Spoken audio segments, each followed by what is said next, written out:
Good morning! It's Kelly Thorngore, iBloom's founder and president, and I am here today with our iBloom Planner Verse of the Week. Now, if you're new to iBloom and our planner, this is a planner that we put out every year, and it's available for pre-order, so you can go ahead and save the date if you're interested.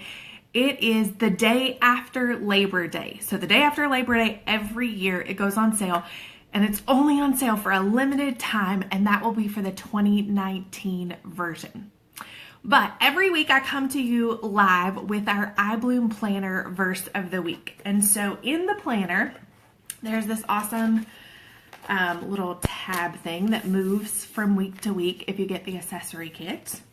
But in the planner, which I stuck it in the wrong spot for this video, which by the way, this planner that I use is not my real planner. It's just a fake planner, a demo planner, so that you don't see all of my information, because you don't really want to see all my scribbles, because I use pen, and if something doesn't work out, I just kind of mark it out, so it's not real pretty.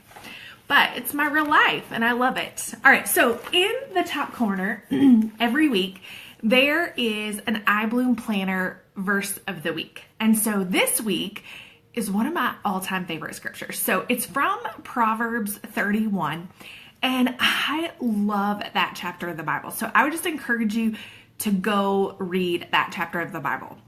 And what I love about it is that it gives this example of a godly woman. And for a long time, I used to read that, and especially as I heard people's interpretations of it, it basically came across that we were supposed to be perfect. But I don't see it that at all now. I see it as an example of how she lived her life, and how an example of many of us, how we serve many different roles and we have many different activities, and yet we can choose to do them well. So I love that entire chapter. I would encourage you to go read it. Today's, though, is from the very last verse. And it says, excuse me, charm can mislead and beauty soon fades. The woman to be admired and praised is the woman who lives in fear of God. Now, we got to talk about this verse because, first of all, it's not saying that charm and beauty aren't important, because they are. But it's saying that those should be secondary to living in fear of God. Now, the reason we got to talk about this is because some of you grew up in backgrounds where you are literally fearful of God. You are afraid that if you make a mistake, or when you make a mistake, that God's going to strike you down. You live in this terror of God. But that word fear is very different. It's not the fears that we struggle with. Instead, living in fear of God is living in an awe and a reverence of Him. It's living in honor of who He is. And so some of you have been walking around living fearful of God, like literally afraid He's going to strike you down if you make a mistake. And yet, we really come to understand that this scripture and many other scriptures mean that we're to live in this awe and this reverence. And I feel like it's the awe and reverence of God, period, but especially the awe and reverence of His love for us.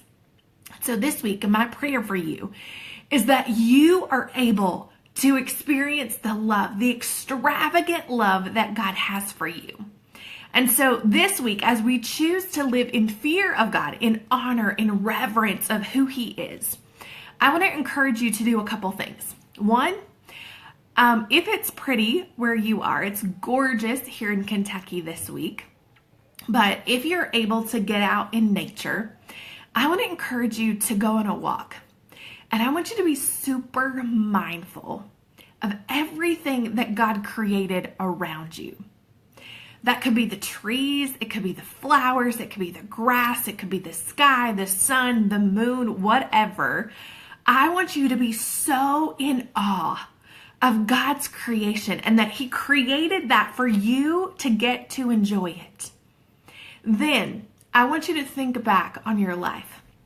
And I want you to think about how God has been so present in your life. I often say that God is in the itty bitty details of our life, and He is.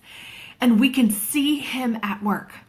And so I want you to think back over your life this week, and I want you to be in awe of God and how He has orchestrated every moment to get you to this place in time, to get you to this moment, because you are special. And I know that God has a plan and a purpose for your life. And I know that He is at work in your life. Whether you can feel it or experience it or see it right now, I know He is. So you got 2 challenges this week. I want you to soak in the awe and the reverence of God. All right. And as you're joining us, I love how some of you are shouting out good mornings. So tell me where you're from. And also, you can tell me if you're watching the replay, if you're watching the live, but I would love to know how I can be praying for you this week. As you're soaking in this awe and this reverence of God, how can I be praying for you this week? You can either comment on this post. Just remember, if you comment, other people will see it. Or you can send me a private message, and that'll be just between us. And you can send it on our iBloom Facebook page.